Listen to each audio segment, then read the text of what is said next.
అసలు అసత్యం గురించి ఎవరైనా మాట్లాడేకి ఏదైనా ఒక మటీరియల్ ఉండాలి కదా, ఏదైనా ఒక ఫౌండేషన్, ఒక బేసిస్ ఉండాలి. దీంట్లో అసలు ఏది లేదు అని సిబిఐ కూడా క్లీన్ చిట్ ఇచ్చేసింది. There is no animal fat content అసలు లేదు అని చెప్పినారు. మళ్ళీ ఏ విషయం బేస్ చేసుకొని వాళ్ళు మాట్లాడతారు మీరు చెప్పండి?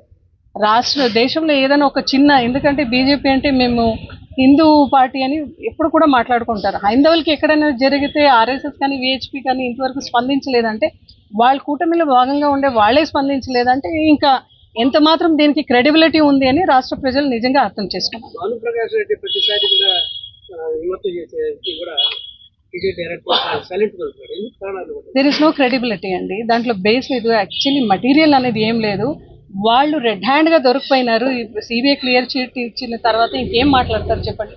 వీళ్ళు మాత్రం వాళ్ళు చేసిన తప్పుని, వాళ్ళు ఏదైతే అసత్య ప్రచారాన్ని మాట్లాడినారో దాన్ని తప్పిపుచ్చుకొని మాత్రమే ఈరోజు ఇటువంటి ఒక బిల్డప్ ఇస్తున్నారే తప్ప నిజంగా దీంట్లో అసత్యం వాళ్ళు ఏదైతే చేసినారో అవన్నీ అసత్య ప్రచారాన్ని ప్రజలు కూడా తెలుసుకుంటారు. మేడం, ఆ రోజు దాడి చేసిన ఎమ్మెల్యే గారు ఎమ్మెల్యే సర్వేలో నిన్న స్థానంలో ఉన్నారు.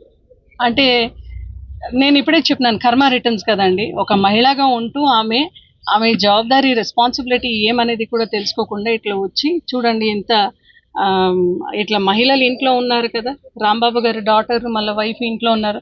అటువంటి పరిస్థితులు ఇంటి చుట్టూ చాలా మంది 5 hours సతతంగా దాడి చేస్తే ఇంకే ప్లేస్లో ఉంటుంది చెప్పండి? అంటే ఆమె ప్రోగ్రెస్ ఆమెనే తెలుసుకోవాలి. ఇప్పటికైనా ఆమె తీరు మార్చుకొని అసలు జరిగిన దానికి సమాధానం చెప్తే ఎంతో అంతో ప్రజలు నమ్మే పరిస్థితిలో ఉంటారు. ఎందుకంటే 3 years ఉంది కాబట్టి.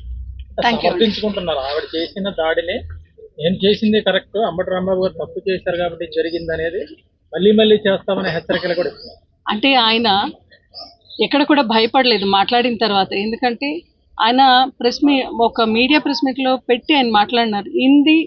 ఆ మినిట్లో అయితే మాట్లాడినది వాస్తవమే, నేను ఎవరికి భయపడేంత అవసరం లేదు, బట్ నా ఆత్మసాక్షి కోసం నేను చెప్పుకోనాలి కాబట్టి ఇటువంటి మాట అనవసరమైంది అని ఆయనే చెప్పినారు. ఒప్పుకున్న తర్వాత కూడా మీరు దాడి చేశారంటే ఇట్ వాస్ ప్రీ ప్లాన్డ్.